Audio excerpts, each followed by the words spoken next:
morning, my lovely viewers. Today we are going to discuss about a simple yet powerful rule to boost your business. The 4 is to 3 is to 2 is to 1 formula.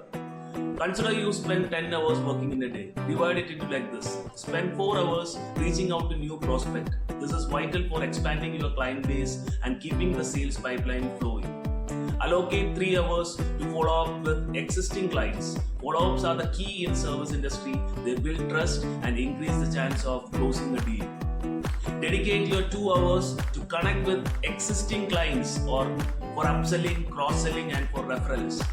Leveraging your existing relationship can lead to additional sales and even business growth. And lastly, use the remaining 1 hour to approach dormant leads and strategize on how to revive them. Crucial for exploring untapped potential and to maximize the opportunities.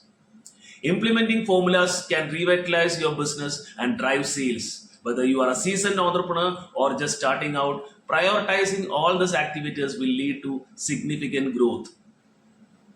Remember, the consistency is the key.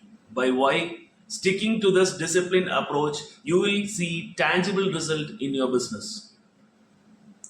Thank you for tuning in today. This is Kumar, their family trainer, signing off. Stay tuned for more valuable insights in the days ahead. Take care and goodbye. Thank you.